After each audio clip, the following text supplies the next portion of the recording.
Welcome to all of our Becoming Your Best podcast listeners, wherever you may be in the world today. We have a special guest with us today. He is the founder of the Freedom Specialist. It's a body-based approach to happiness, health, and well-being, something we are really interested in. And so Bob, looking forward to talking about that subject, is also the author of the book, Built for Freedom, and the host of the podcast, Alive and Free. So this is going to be a lot of fun. Welcome, Bob Gardner. Thank you, Steve. I'm excited to be here. This should be a lot of fun for sure. Oh, well, I'll say. And let's just, before we get going, I'd like to share a little bit more about Bob.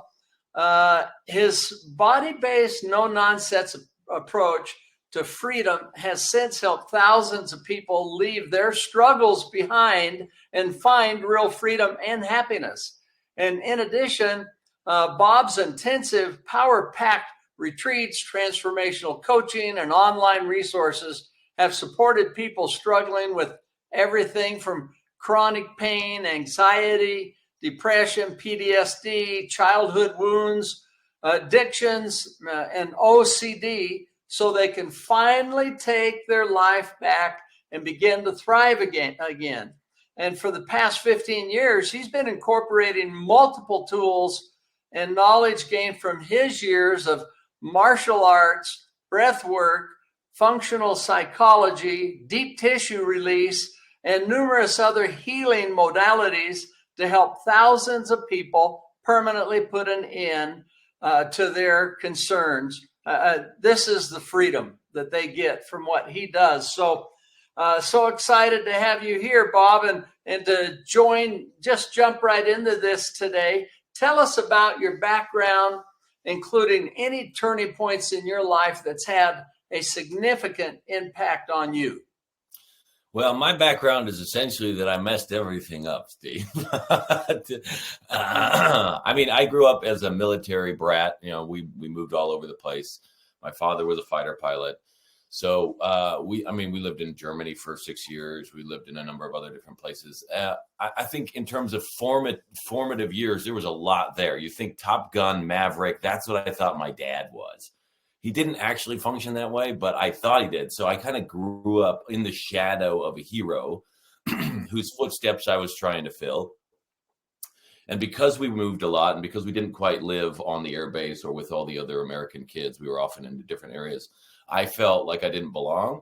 And I think that it started to build some internal sense of feeling like there was something wrong with me or that I was defective, always feeling like the outsider. And so when I was a teenager, and I discovered that among other things that happened with puberty, so also did sexuality come with it. And I discovered ways of using that to escape my social situation. So we're talking pornography, and that eventually became what was considered a full-blown addiction to pornography, and then chasing other types of sexual experiences, and then using drugs and other types of psychedelic experiences to try and escape this overall arching sense that there was something wrong with who I was, some deep-seated problem inside my life. And as much as I tried to fight it off, and as much as I felt bad for what I was doing, nothing seemed to be working. I was doing, counseling, coaching, rah-rah seminars of every possible shape and size. I was trying to make enough money, and maybe that would solve the problem. Or I was trying to have my wife be a certain way, and that would solve the problem. And studies and everything else and 12-step programs, nothing seemed to be working. And then finally my wife was about ready to just be done. One night she told me that, she'd tried enough and this didn't seem to be working, and she was ready to leave. And so there I was, suicidal. I was 32 years old. I was suicidal. I was depressed. I already had a hard enough time just going to bed at night, not filling my ears with tears. And in that space, now I was looking down the barrel of a gun saying, oh yeah, and you're going to be alone for the rest of your life, and you're not going to see your kids anymore. And so something in me kind of screamed, I've got to find a way out of this. So at first it was just willpower. It was controlling the situation as best I could, but that was unsustainable. And so I finally just kind of decided that, well, whatever I've learned, all the good things that I've learned in all these different programs, as much as they gave me great experiences, they weren't working. So I needed to find a way for me, because even though I didn't want to kill myself, but I didn't want to live the life I had. So I tossed it aside and I went back to all of these things that I had access to breathing and movement and posture and just basic understanding of the anatomy. And then I traveled and I searched out masters and teachers, and I trained in healing methods and everything else so I could figure out this one. And I started to piece together a way of understanding how my mind and my emotions are directly linked to my body states. And I figured out that I could start to train them in such a way that all of the mental and emotional struggles I was dealing with went away on their own. And in short order, the addiction went away and I started feeling wonderful. I also thought I was weird that it worked for me. So I didn't really mention it to anybody else until a few years later. I had a business coach that was like, dude, there's people struggling. You should help them. And, I sort of clued in. And I was like, okay. And so I started small, started helping people only with the sexual addiction stuff at first. And then their wives started asking, like, is this only for guys? And it's like, no. And we're not really teaching about the addiction stuff anyway, because that's just what got them here. That's not actually what's the real issue. And so then we started helping women and body image issues and food dependency and, childhood sexual abuse and rape, and then men with anger issues and anxiety and depression and all these other things. And since then, it's sort of blown up from there. Wow. I was just thinking, Bob, while you were speaking, our listeners are so extraordinary. They're amazing. They're people that are working on becoming their best. They're leaders at every level that you can imagine, in homes and large corporations and small entrepreneurial organizations, schools, teams, coaches. So it's a lot of fun, but every single one of us is touched by these kind of things that you're describing. And I know that this group that are participating, listening, are anxious learners, and I am excited as well to learn some of the insights that you've gained, some of the things that you've learned and you've come a long ways to go from where you were to where you are now, right? Right. Okay, well, let's dive into it. Let's gain some of your perspectives on this, Bob. So from your perspective, your experience, your reflection, what are some of the root causes of trauma, whether from childhood or adulthood, and is that helpful to understand that? And if you understand that, what can you do with it? So I take a very different approach than, like, the common parlance is that trauma comes from some event in your past or some series of events or the way you were treated. And it's always pointed outward. And the difficulty with that for me particularly was that I can't change what happened. So I can change my relationship to what happened, and I can think about it in a whole bunch of different ways. And maybe that'll help some things. And I'm sure that that's the way that has helped a lot of people over time. But I had to start looking at it differently in order for me to really walk free of it, to get rid of all the reactivity that was going on when I thought about it, so that I didn't have to sit there and be like, no, think about it this way. So I did this with the word trauma. I did this with the word addiction. I did this with the word depression, with anxiety, with all the things that are diagnosable. I was like, well, is it really a thing?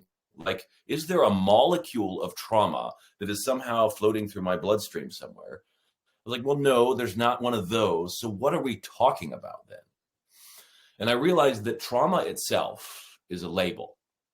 It's a common label. It's becoming more popular. People discuss it all the time. But it's just a label on a jar that's pointing to something going on inside the jar. And the problem with labels is when you put them on a jar, you can't see what's inside. So if we rip off the label a little bit and we go, okay, cool, what are we talking about when we're talking about trauma? Then we start to get into the stuff that you can actually change. So if somebody listening right now is going like, yeah, I had this really traumatic event when I was younger. I would ask them, okay, cool. All right. You think about the event. How is it that you know that it was traumatic? What is it that's telling you it was traumatic? Because if you were giggling while talking about it, you wouldn't be thinking it's traumatic. So what is it in your experience right now that's telling you it's traumatic? And they might point to, I'm having a negative emotion when I think about it. And I would say, cool, what does that negative emotion feel like? Where in your body is it? And then they'd start to get more and more specific, like, oh, my throat tightens, or my forehead crinkles, or I feel this pressure in my head, or my breath catches and I can't breathe, or I feel this pain or this bomb in my gut. I feel it's all physical. In the end, the only way a person knows that they're experiencing trauma is that they are aware of a bodily reaction to the thought or to the circumstance or to what's going on the outside. Okay. That body reaction can be released in this moment, right here, right now.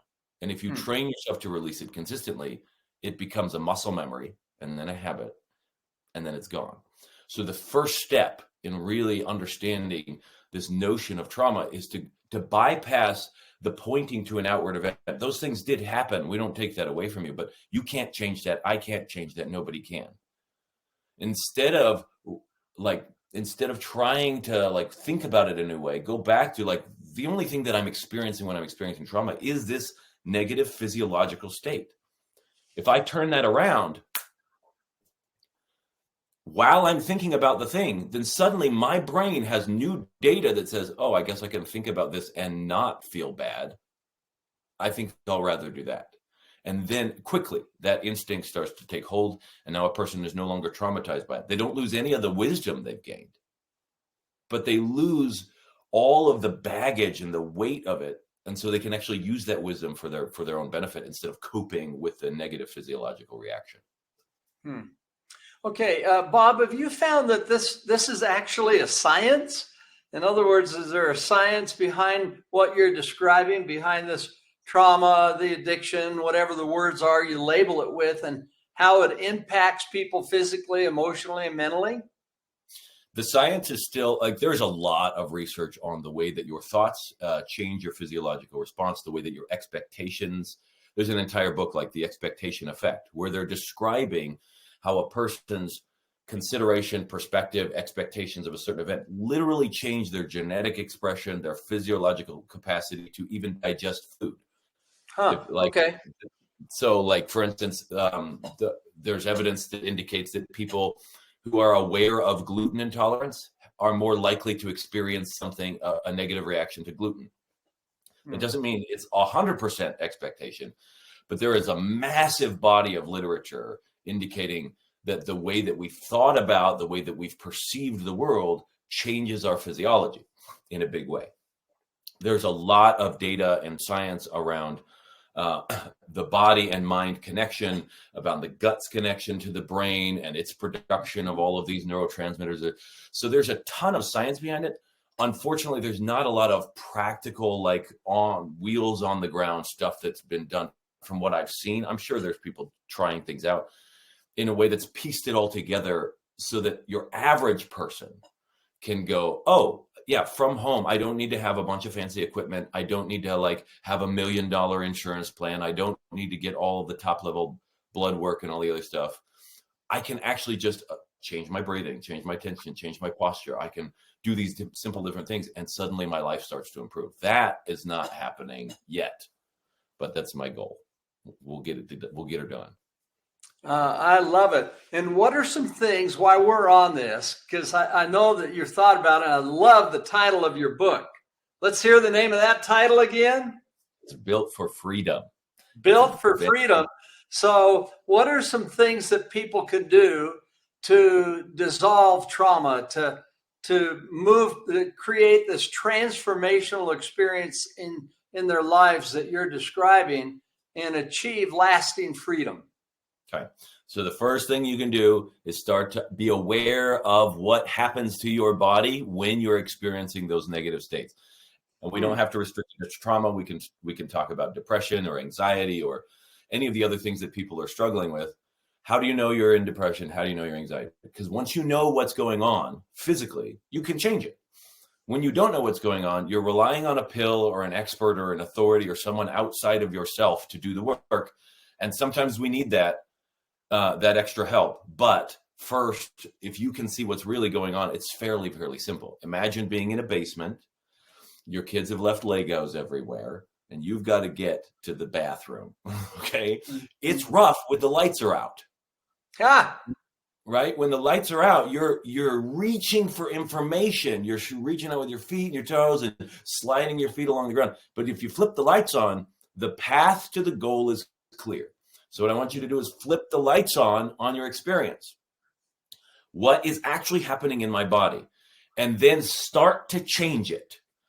And it doesn't matter which way. I know there's a lot of people that say deep breaths are better and stuff, but to be honest, in the beginning, just change it anyway. So if you're breathing really like, just take over that and make it bigger, or make it smaller.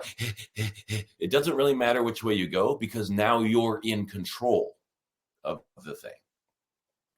And so you start to toggle your breathing, your tension, where you're tense, your facial expressions.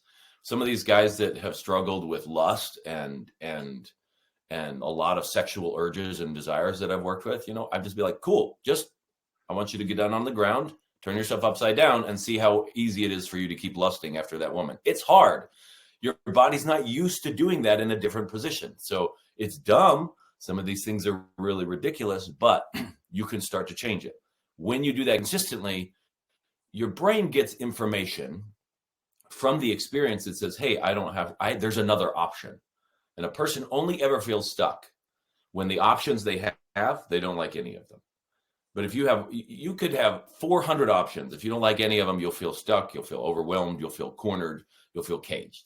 But if you have one that you like, you won't feel stuck at all. Even if you only have one option, if you like the option, you won't feel stuck.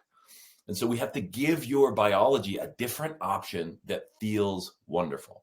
What that does is release a lot of energy in the system, because you're no longer fighting yourself. That energy is needed to do the next step. It is metabolically very expensive for the body to think differently, because you have to stop, you have to reassess, you have to gather more information, then you have to synthesize data instead of just going, no, I've seen that before, I know it's a tree. Go look again. All right, what else is it? That takes a lot of energy. It takes a lot of effort. And so the evidence and the research indicates that, people who are depressed have a difficult time envisioning a happy future. It's because of the only data their brain has is data from their body, which feels miserable. But if all of a sudden we free up that the body feels great, they can start to use that energy to create a different type of imagined future. And so now that you do that, now go back and challenge what it is that you're seeing.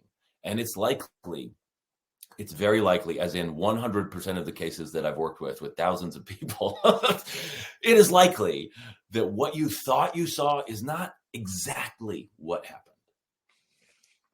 And that difference, the gap between what you thought you saw and what you thought you experienced and what actually happened in the three-dimensional world, that gap is where all of your opportunity is. Because once you realize, oh, the only thing that happened was this, and all the other stuff was just stuff that I thought and confused with what was outside. Now you can let that go, and then you can move on. Well, this is critical to get straight, Bob. And I was just thinking, there's maybe two elements here that are really important, and I'd love to get your perspective on it. Some people are kind of stuck in these behaviors, regardless of why they're stuck, but they're stuck there. Maybe they kind of like it, they think, or maybe it gives them safety and security because change is scary. And that is, how does someone build a desire to want to change? In other words, to get out of these counterproductive behaviors and get into something that gives them freedom, gives them greater happiness and success in life. So that's the first question. Let's start on that one. How does someone build the desire if it's not there? They're just stuck. They say the same thing over and over. So I have a follow-up with that one, which is because a person asking, how do I build a desire, already has a desire. So is this like a mom asking, how do I get my son to want to change? Or is this like a person that is like, no, I just like, I have the desire, but I don't actually do anything? Which of those are we talking about? Yeah. Or I'm not, I have a friend that's been divorced a couple of times and hesitant to really seriously move forward at this time because she's kind of got her feet under her again and she's pretty happy, and yet she loves the relationship. So I see that. How do you, and you said a second set of words that's really important, imagining your future. In other words, you're replacing these past ideas with future ideas that can bring you greater happiness and freedom and success. So that's kind of one example I was thinking, but they're all over the place. I mean, you mentioned the one with being addicted to pornography. Some people aren't sure they want to leave that world. So I appreciate the thought you had on desire, but I think they desire to. They're just not sure how to. So it's so, those kind of changes and imagining what your life can be. Okay, so let's take them each individually, because it's very, like, if you're trying to help somebody else with the desire, like you, especially as a parent or a friend, you see somebody's in a place that is stuck and you're like, man, I could really help them. The first and most difficult thing that for me personally, I have found that I have to confront is, it isn't my job to desire for them. It is their job. And the more that I try to desire, even for my own kids, I have 6 kids, the more that I try to implant a desire for their goodness in them, the more they resist it and stay there. And in many ways, I have had to allow them to not desire change until they finally get fed up with what it is that they're doing. And then their desire to stay where it is gets fulfilled. And they finally got what they wanted. I'm right here. And then they realize what I wanted maybe isn't all that great. But we too often try to protect people from what they want, because we say, no, that's not good. You need something better. And their natural response is to be like, don't tell me what to do. This is my life. I want to live it. And in trying to protect them, we end up crippling them, and they stay in these places a lot longer because everybody's busy trying to get them out. And they're busy fighting us instead of looking at their own life. So it's not an easy thing to do. My second son went through a period where he was really struggling with suicidal thoughts. He felt like there was this war going on in his head, and he was writing beautiful poetry expressing this. And I'd been there. And I knew that if I stepped in and tried to fix him, it would only reinforce the notion inside of him that he was broken, as much as I loved him. And so I just commented on his poetry. I was like, yeah, dude, you want to see one from when I was there? This line right here is beautiful, man. Holy cow, that feels really rough. I'd love to hear more about this. And I just wanted to be with him in that place. My wife obviously had a more difficult time. Maybe she has more emotions than I do. I don't know. But she had a more difficult time with it. To sit and watch her second son struggle with things that in her mind felt like, I'm here for you. I have so much love. I care about you. I can help. And yet he wanted to do it on his own. And that is his right.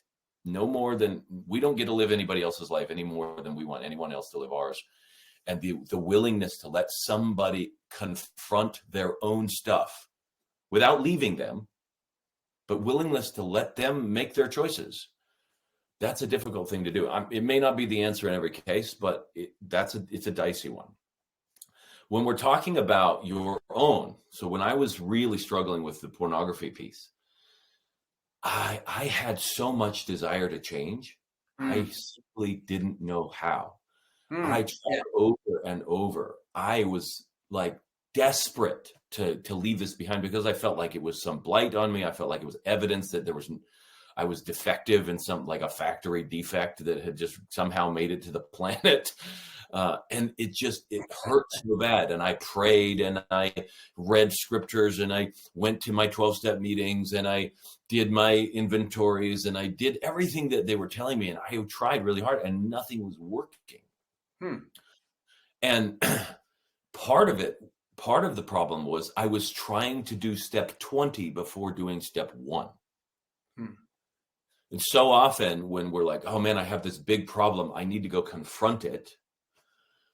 It was overwhelming for me. It was like too much to handle. I got to look at my past. I got to look at my thoughts. I got to look at my emotion. And so the first thing I had to learn to do was do step one. And ironically, the only step I can ever do is step one. Because once I've done step one, then I look at the situation and then I do step one from there. And then I do step one from there. It's good to know step 20 so you can figure out what step one is. If step one feels too big, that's probably not step one. It's step two. So I was in Arizona. I climbed up Camelback Mountain, which is like in the middle of town. And I'd heard people talk about the mountains, the White Mountains out to the east and some of the other ones. And it was the first time I'd gotten up to the top and I looked down, I was like, oh, those are the White Mountains. Wow. Okay. I can see how people might want to go there. They're kind of misty off in the distance. And I thought, if I had to go there right now from the top of Camelback over there, I'd have to walk through the air. And that's how I felt like I was trying to accomplish getting over an addiction, getting over the depression. It was like, I have to somehow make it to the end point. So I lowered my gaze to the base of the White Mountains and I was like, okay, that feels a little closer. That feels a little more doable, but I still don't know how long it's going to take. Am I going to run into a coyote or a rattlesnake along the way? How much water am I going to need? Questions. And so I was like, there wasn't any motivation in me to do it. I lowered my gaze to the edge of town and I was like, okay, that would probably take a few hours to get there. Then to the base of the mountain. All right, we're talking a 45-minute walk. Then the next peak down. Okay. And as I lowered my gaze toward what would be the first step, I felt my own motivation and capacity to do it rise until I looked down and I saw a boulder right next to my feet. I didn't even think about it. I just took a step. When you're clear on step one, you will take the step. But too many of us are confusing step 2 and 3 and 4 with step 1, and we wonder why we can't make the leap. By definition, step 2 is always out of reach. Oh, I'll tell you, this has been fun, Bob. I cannot believe we're at the end of our interview already. This has gone bang, just like that, so fast. And so before we end, let's give some hope to our listeners. What are some final tips that you might share with them that are hopeful? And I'm excited to read your book, I might add. I can't wait. Yeah. So the tips that I would give you is, one, consider the possibility that there's never been anything wrong with you. No matter what your struggle is, you weren't born with it. Unless we're talking about a physical, deformity or some sort of like genetic thing or something like that. But most of what you're dealing with, you weren't born with it. You learned it, which means it's a habit you learned. And if you can learn to be miserable on autopilot, you can learn to be happy on autopilot. It's just a question of training. Which dojo are you going to go to? The place where you manufacture misery or the dojo of delight? And so it's just training. What entertains you trains you. So the question is, go entertain yourself with something that lights you up, that makes you feel like you're on top of the world, because that helps in training your system. Like, we need to do this more often. Number 2, start with breathing. Everything is related to your breath in some way, shape, or form. So no matter where you're at, just change your breathing. And if you're struggling with anxiety, do a couple of big, forceful breaths. And then hold on empty. If you're struggling with depression, do a couple of them and hold on full. One brings up an energy, the other one kind of brings the energy down. Simple things like that. Walk and breathe and count the number of steps as you're breathing. 2 steps to breathe in, 2 steps to breathe out. All of these simple things. You can do that between your office and your car, between your car and the grocery store. On your way to the bathroom, you can do that. These are simple things that don't take extra time and can change your mental state even just a notch. And that much is enough evidence to start. And it's enough to start with. Great. So fun. So how can people find out about what you're doing, Bob? You go to thefreedomspecialist.com. There you can find an access to a PDF version of the book for like $5 with a little an adventurer's guide. If you want to get the hardback on Amazon, you can get it and just email us your receipt and we'll send you the guidebook along with it for free. No big deal there. Also, the podcast episodes are linked there. You can find access to our online programs, our retreats, everything that I've built so that you from wherever you're at. There is no place too deep to come back from. And there's a way to start. And so whatever the struggle is, whether it's you or someone you love or anything, there's a lot of resources there on thefreedomspecialist.com. Well, terrific. Well, Bob, it's been a delight to have you with us today, and we wish you all the best in the work that you're doing. Thank you so much. You guys also, you likewise. Well, thank you. And yeah, it's great. And to all of our listeners, wherever you may be, we're so grateful that you joined us today. Hope you've got some ideas. I'm sure you have of ways that you can move forward. And in terms of greater happiness, of thinking about your imagined future. I mean, so many good thoughts on this today. And so we wish you all the best as well. And may this be a great day for you. This is Steve Schallenberger with Becoming Your Best.